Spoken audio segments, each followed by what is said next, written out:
लेकिन हमारी बहुत लंबे समय से ऐसी कोशिश है कि थिएटर इन एजुकेशन के तौर पे हम लोग बहुत लंबे समय से काम कर रहे हैं और हम चाहते हैं कि थिएटर कम से कम स्कूल के एक अध्याय में तो आए, इसलिए हम ये कोशिश कर रहे हैं। और इसीलिए हम लोगों ने जो ऐसी जगह जो थिएटर जहाँ तक नहीं पहुँच पाता है, आप लोग शायद ऑडिटोरियम में शो देखने नहीं जा पाते हैं, तो हमारी कोशिश ये रहेगी कि हम लोगों ने छोटी छोटी जो कहानियाँ हैं, छोटे छोटे नाटक 20-25 मिनट के तैयार किए हैं जो हम सारे स्कूल्स में परफॉर्म करते हैं। तो लीजिए प्रस्तुत करते हैं नाटक बड़े भाई साहब। इसके राइटर हैं प्रेमचंद।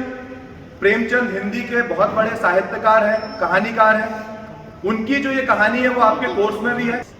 आज यहाँ पे आप उद्देश्य को देखेंगे परफॉर्म करते हुए मेरे साथ। वो सीनियर एक्टर है, वो फिल्म मेकिंग भी करते हैं।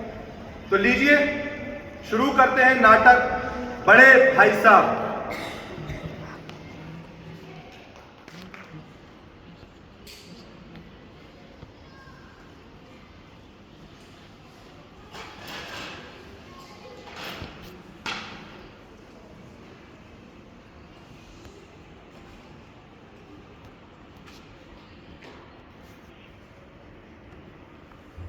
मेरे बड़े भाई साहब मुझसे 5 साल बड़े थे, लेकिन 3 दर्जे आगे। उन्होंने भी उसी उम्र में पढ़ना शुरू किया जब मैंने शुरू किया, लेकिन तालीम जैसे महत्व के मामले में जल्दबाजी से काम लेना पसंद न करते थे। इस भवन की बुनियाद को खूब मजबूत डालना चाहते थे, जिस पर आलीशान महल बन सके। 1 साल का काम 2 साल में करते थे और कभी कभी 3 साल भी लग जाते थे। जब बुनियाद ही पुख्ता ना हो तो मकान कैसे पायदार बने? सबसे बढ़िया। मैं छोटा था और वो बड़े थे। मेरी उम्र 9 साल थी और वो 14 साल के थे। उन्हें मेरी तंबी और निगरानी का पूरा जन्म सिद्ध अधिकार था और मेरी शालीनता भी इसी में थी कि उनके हुक्म को कानून समझूं। भाई साहब स्वभाव से बड़े अध्ययनशील थे, हर वक्त किताब खोले बैठे रहते और शायद दिमाग को आराम देने के लिए कभी कॉपी पर तो कभी किताब के हाशियों पर चिड़ियों, कुत्तों, बिल्लियों आदि की तस्वीरें बनाया करते। कभी एक ही नाम, शब्द या वाक्य को 10-20 बार लिख डालते। कभी एक शेर को सुंदर अक्षरों से नकल करते। कभी ऐसी शब्द रचना करते जिसका ना कोई अर्थ होता ना कोई सामंजस्य। मसलन मैंने उनकी कॉपी पर एक बार ये लिखा हुआ देखा, स्पेशल अमीना, भाइयों भाइयों, दरअसल भाई भाई, राधेश्याम, श्रीयुत राधेश्याम। इसके बाद एक आदमी का चेहरा बना हुआ था। मैंने चेष्टा की कि इस पहेली का कोई अर्थ निकालूं, लेकिन असफल रहा और भाई साहब से पूछने का साहस मिला हुआ। भाई साहब 8वीं जमात में थे और मैं 6वीं में। उनकी रचनाओं को समझना मेरे लिए छोटा मुंह और बड़ी बात थी। मेरा जी पढ़ने में बिल्कुल ना लगता था। 1 घंटा किताब लेकर बैठना भी पहाड़ था। मौका पाते ही हॉस्टल से निकलकर मैदान में आ जाता। कभी कंकरियां उछालता, कभी कागज की तितलियां उड़ाता और कहीं कोई साथी गिर गया तो पूछना ही क्या, 4 दीवारी पर चढ़कर नीचे कूद रहे हैं। फाटक पर सवार आगे पीछे मोटर कार का आनंद ले रहे हैं। लेकिन कमरे में आते ही भाई साहब का रौद्र रूप देखकर प्राण सूख जाते। उनका पहला सवाल होता, कहां थे? हमेशा ये सवाल इसी ध्वनि में पूछा जाता था और इसका जवाब मेरे पास केवल मौन था। अरे कहां जाने मेरे मुंह से ये बात क्यों नहीं निकलती कि जरा बाहर खेल रहा था। मेरा मौन कह देता था, किसी को और कुछ इलाज ना था कि रोश में मिले हुए शब्दों से मेरा सत्कार करे।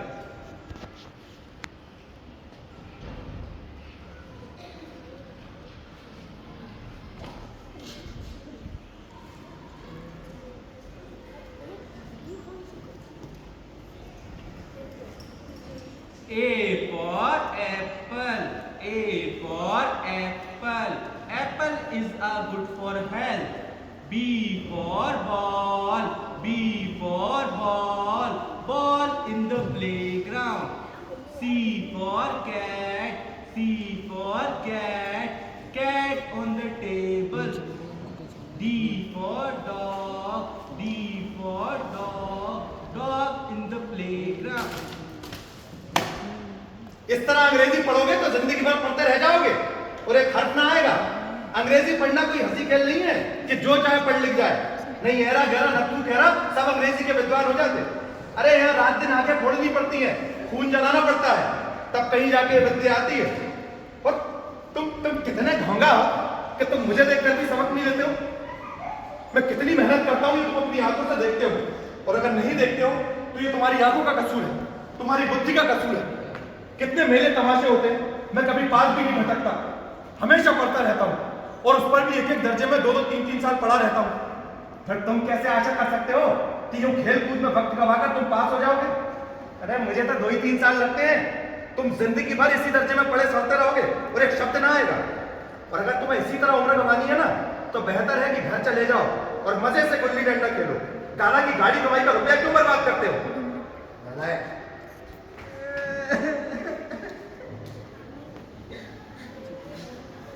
मैं ये लताड़ सुनकर आंसू बहाने लगता।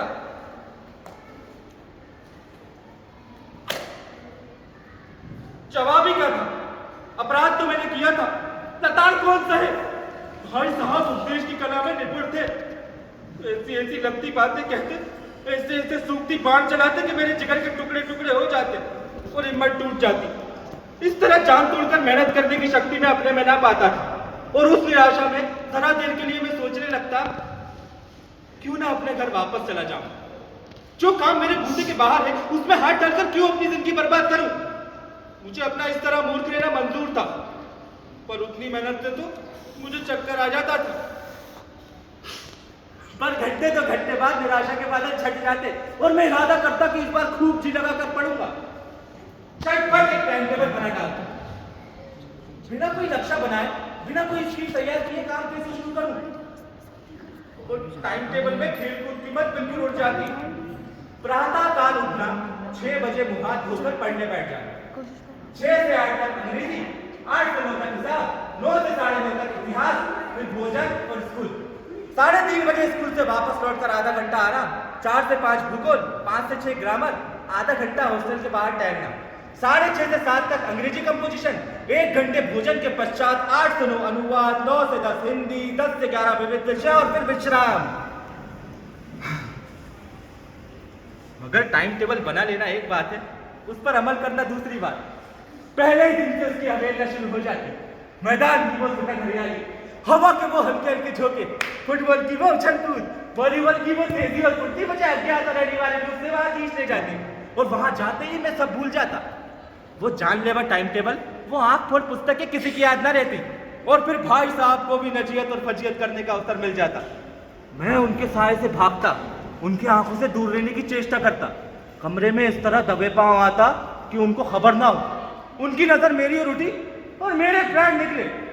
सिर पर मानो हमेशा नंगी तलवार से लटकती मालूम होती थी, जैसे मौत और विपत्ति के समय व्यक्ति मोह और माया के बंधन में जकड़ा रहता है। मैं इतना फटकार और घुड़कियां खाकर भी खेल कूद का तिरस्कार ना कर सका।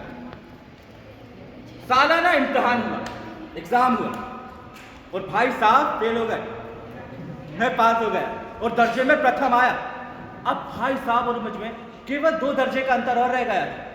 जी मैं आया, भाई साहब तो आड़े हाथों में, क्यों भाई साहब, कहाँ गई आपकी वो घोर तपस्या? मुझे देखिए, मजे से खेलता कूदता मिला और दर्जे में अव्वल भी हूँ। हाँ,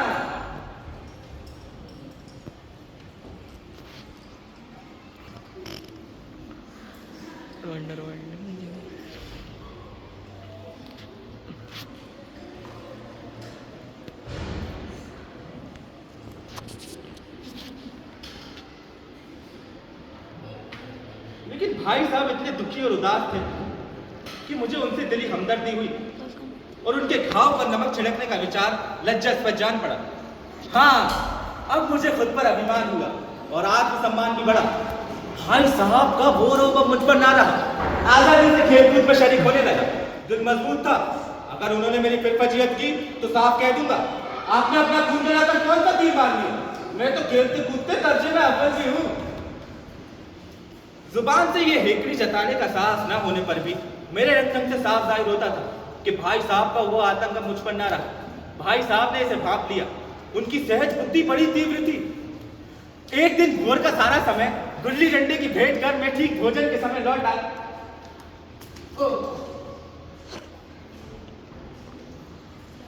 तो भाई साहब ने मानो तलवार खींच ली और मुझ पर टूट पड़े। देख रहा हूं इस दर्जे में अव्वल आ गए हो तो तुम्हें दिमाग हो गया, मगर भाईजान घमंड तो बड़ों बड़ों का नहीं रहा, फिर तुम्हारी क्या हस्ती है? इतिहास में रावण का हाल पढ़ा ही होगा। उसके चरित्र से तुमने कौन सा उपदेश ले लिया या यूं ही पढ़ गए? महज इम्तिहान पास कर लेना कोई बड़ी चीज नहीं है। असल चीज है बुद्धि का विकास। जो कुछ पढ़ो उसका अभिप्राय समझो। रावण भूमंडल का स्वामी था। ऐसे राजाओं को चक्रवर्ती कहते हैं। संसार के सभी महीप उसे कर देते थे। आग और पानी के देवता भी उसके दास थे। मगर उसका अंत क्या हुआ?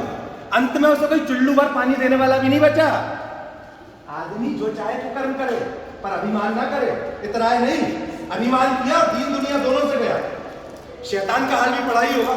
उसको यह अभिमान हुआ था कि संसार में ईश्वर का उससे बड़ा भाग कोई है ही नहीं। क्या हुआ? भीख मांग मांग कर मर गया। और तुमने तो अभी केवल एक दर्जा ही पास किया है और अभी से तुम्हारा सिर फिर गया। बढ़िया, तब तो तुम खूब पढ़ गए। ये समझ लो कि तुम अपनी मेहनत से पास नहीं हुए हो, बल्कि अंधे के हाथ में बटेर लग गई है। बटेर मगर भाईजान, बटेर केवल एक बार हाथ लग सकती है, बार बार हाथ नहीं लग सकती। हाँ, कभी कभी गुल्ली डंडे के खेल में अंधा चोट निशाना लग जाता है, लेकिन कोई इससे सफल खिलाड़ी नहीं बन जाता। सफल खिलाड़ी वो है जिसका एक भी निशाना खाली ना जाए। और सुनो, मेरे दर्जे पे मत आओ। मेरे दर्जे में आओगे ना तो दांतों तले पसीना आ जाएगा। जब अलजेब्रा और ज्योमेट्री के लोहे के चने चबाने पड़ेंगे और इंग्लिश कान का इतिहास याद करना पड़ेगा। बादशाहों के नाम याद रखना क्या आसान समझते हो? 8 हाट तो हेनरी गुजरे हैं। कौन सा कांड किस हेनरी के समय हुआ याद कर लेना क्या आसान है? हेनरी 7वें की जगह हेनरी 8वां लिख दिया, सारे नंबर कट गए। सपा चट, जीरो भी नहीं मिलेगा, जीरो भी। हो किस ख्याल में? दर्जनों तो जेम्स हुए हैं, दर्जनों विलियम, कोड़ी और चार्ल्स। दिमाग चक्कर खाने लगता है, आंधी रोग हो जाता है। अरे इन अभागों को तो नाम भी ना सूझते थे। एक ही नाम के पीछे 2M, 100M, 54M, 55 लगाते चले गए। अरे मुझसे पूछते मैं 10 लाख नाम बता देता। और ज्योमेट्री तो बस खुदा की पनाह। ABC की जगह ACB लिख दिया तो सारे नंबर कट गए। अरे भाई, कोई निर्दयी मुमतहीनों से क्यों नहीं पूछता कि ABC और ACB में क्या अंतर है और क्यों व्यर्थ की बातों के लिए छात्रों का खून करते हो? अब दाल भात रोटी खाई या भात दाल रोटी, इसमें क्या अंतर है? लेकिन नहीं, ये तो चाहते हैं कि छात्र अक्षर अक्षर रट डाले और इसी रटन का नाम शिक्षा रख छोड़ा। और आखिर इन बेसर पैर की बातों से मतलब? इस रेखा पर वो लंब गिरा दो तो आधार लंब से दुगना हो जाएगा। अब पूछिए इससे प्रयोजन? अरे दुगना नहीं, चौगना हो जाए, ये आधा ही रह जाए मेरी बला से। लेकिन नहीं, अगर आपको परीक्षा में पास होना है तो ये सब खुराफातें याद करनी पड़ेगी। अब कह दिया, समय की पाबंदी पर एक संक्षिप्त में निबंध लिखिए जो कि 4 पन्नों से कम ना हो। अब आप कॉपी सामने खोले, कलम हाथ में लिए, इसके नाम को रोइए। अरे भाई, कौन नहीं जानता कि समय की पाबंदी बहुत अच्छी बात है, इससे आदमी के जीवन में संयम आ जाता है। लेकिन इस तरह सी बात पर 4 पन्ने कैसे लिख दें?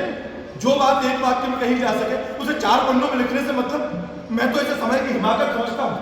और यह तो समय का दुरुपयोग है कि व्यर्थ में किसी बात को घूस दिया जाए। अरे भाई देखिए, हम चाहते हैं आदमी जो कुछ कहना चाहे झटपट कहे और अपनी राह ले, लेकिन नहीं, अगर आपको परीक्षा में पास होना है तो आपको 4 पन्ने रंगने ही पड़ेंगे, वो भी फुल स्केप आकार के। और अनर्थ तो ये है, कहा जाता है संक्षिप्त में लिखिए। समय की पाबंदी पर संक्षिप्त में निबंध लिखिए जो कि 4 पन्नों से कम ना हो। ठीक है, संक्षिप्त में तो 4 पन्ने हुए, अगर विस्तृत से होता तो शायद 100-200 पन्ने लिखवाते। तेज भी दौड़ी और धीरे धीरे भी है, उल्टी बात की नहीं। अरे बालक भी इतनी सी बात समझता है, लेकिन इन अध्यापकों को इतनी भी तमीज नहीं, उस पर दावा है कि हम अध्यापक हैं। मेरे दर्जे में आओगे ना रल्ला तो ये सारे पापड़ बेलने पड़ेंगे। इस दर्जे में पास हो गए हो तो जमीन पर पांव नहीं लगते। इसलिए मेरा कहा मानिए, लाख फेल हो गया हूं लेकिन तुमसे बड़ा हूं। जिंदगी का मुझे तुमसे ज्यादा अनुभव है। जो कहता हूं उसको ग्रह बांधिए, नहीं तो पछताइएगा।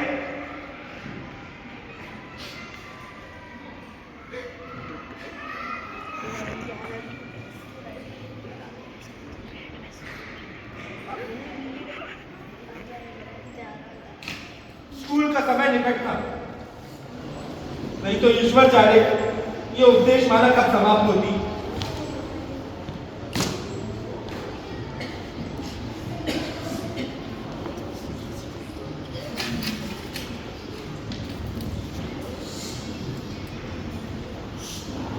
भोजन भी आज मुझे निस्वाद सा लग रहा था।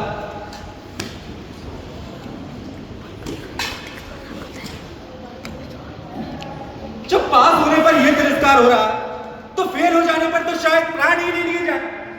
भाई साहब ने अपने दर्जे की पढ़ाई का जो भयंकर चित्र मेरे सामने खींचा था उसने मुझे भयभीत कर दिया। बस स्कूल छोड़कर घर नहीं भागा, यही ताज्जुब है। पर इतने तिरस्कार पर भी पुस्तकों में मेरी अरुचि ज्यों की त्यों बनी रही।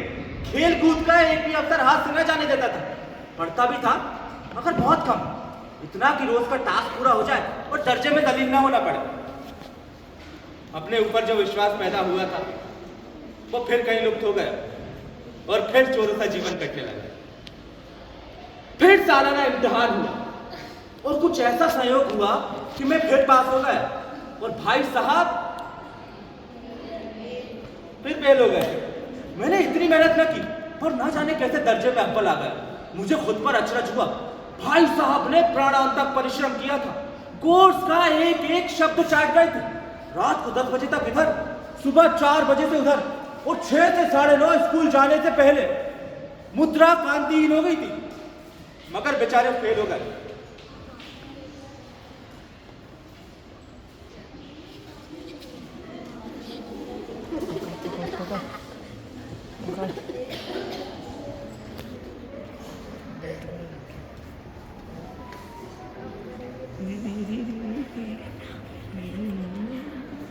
मुझे उन पर दया आती थी। जब नतीजा सुनाया गया तो वो रो पड़े।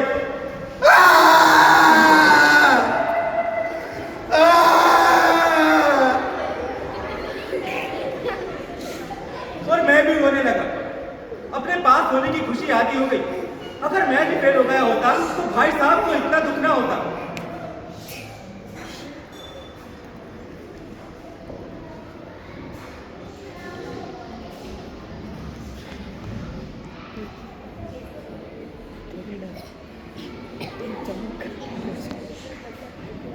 मगर विधि की बात कौन टाले।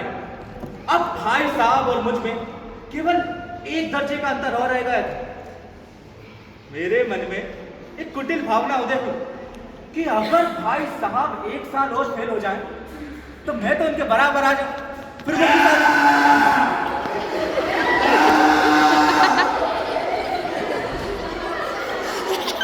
लेकिन मैंने इस कुटिल भावना को दिल से बलपूर्वक निकाल डाला। आखिर वो मेरे हित के विचार से तो डांटते हैं, मुझे उस वक्त अप्रिय लगता है अवश्य। मगर ये शायद उन्हीं के उपदेशों का असर हो कि मैं दनादन पास हो जाता हूँ और वो भी इतने अच्छे नंबरों से। अब की बार भाई साहब बहुत कुछ नर्म से पड़ गए थे। कई बार तो मुझे डांटने का अवसर पाकर भी उन्होंने धीरज से काम लिया। शायद वो जान गए थे उन्हें मुझे डांटने का अवसर नहीं रहा, या रहा तो बिल्कुल बहुत कम। मेरी स्वतंत्रता भी बढ़ी और मैं उनकी सहिष्णुता का अनुचित लाभ उठाने लगा। मुझे कुछ ऐसी धारणा हुई कि मैं तो पास हो ही जाऊंगा, पढ़ूं या ना पढ़ूं, मेरी तकदीर तो बलवान है। इसलिए भाई साहब के डर से जो थोड़ा बहुत भी पढ़ लिया करता था वो भी बंद हुआ। मुझे पतंग उड़ाने का नया शौक पैदा हो गया और अब दिन का सारा समय बस पतंगबाजी की भेंट में होता था। मैं भाई साहब का अदब करता था और उनसे नजर चुराकर पतंग उड़ाता। मांझा देना, गन्ने बांधना, पतंग टूर्नामेंट की तैयारियां आदि समस्याएं गुप्त रूप से हल की जाती थी। भाई साहब को यह संदेह न कराने देना चाहता था कि उनका सम्मान और लिहाज मेरी नजरों में कम हो गया है। एक दिन संध्या के समय हॉस्टल से दूर में एक कटी हुई पतंग लूटने बेतहाशा दौड़ा जा रहा था। आंखें आसमान की ओर थी और मन उस आकाशगामी पथिक की ओर जो मंद गति से झूमता हुआ पतंग की ओर चला जा रहा था। मानो कोई आत्मा स्वर्ग से निकलकर विरक्त मन से नए संस्कार ग्रहण करने जा रही। बालकों की एक पूरी सेना लगी और झंडा पास लिए उसके स्वागत में दौड़ी चली आ रही। सभी मानो आसमान में उड़ रहे थे, जहां सब कुछ समतल, न मोटर कारें, न ट्राम और न गाड़ियां। ये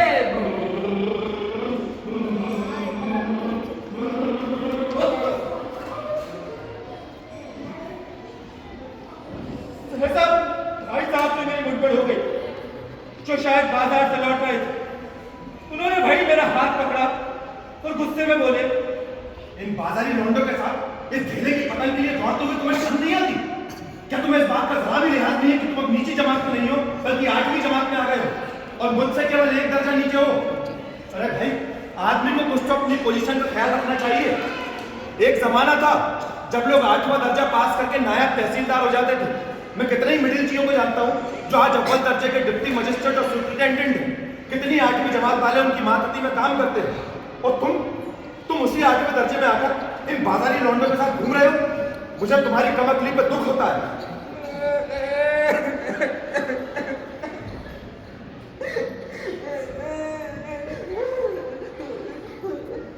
देखो,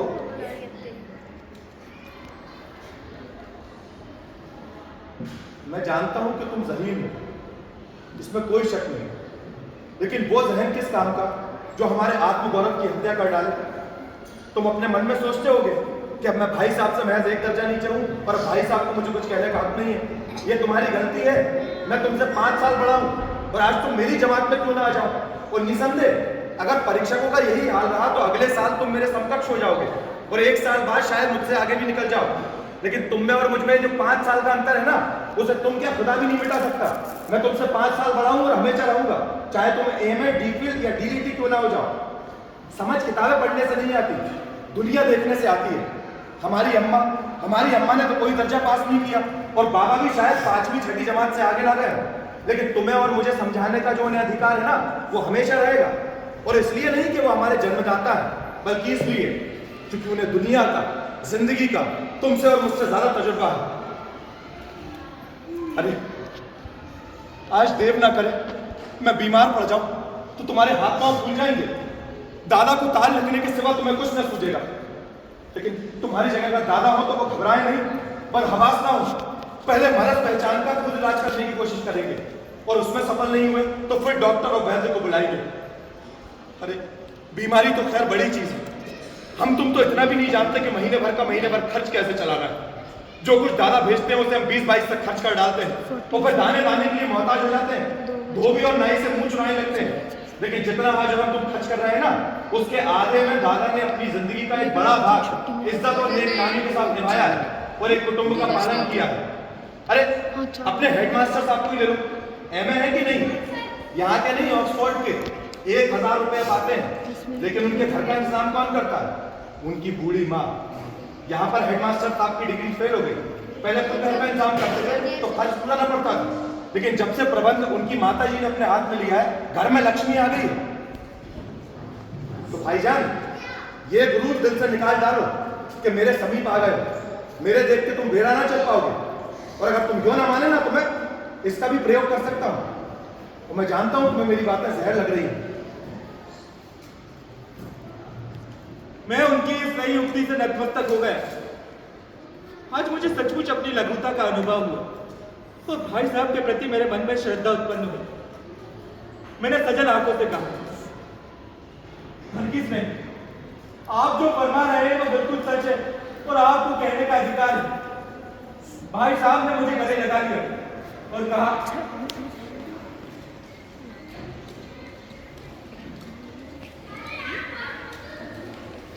देखो, तुम्हें क्या लगता है?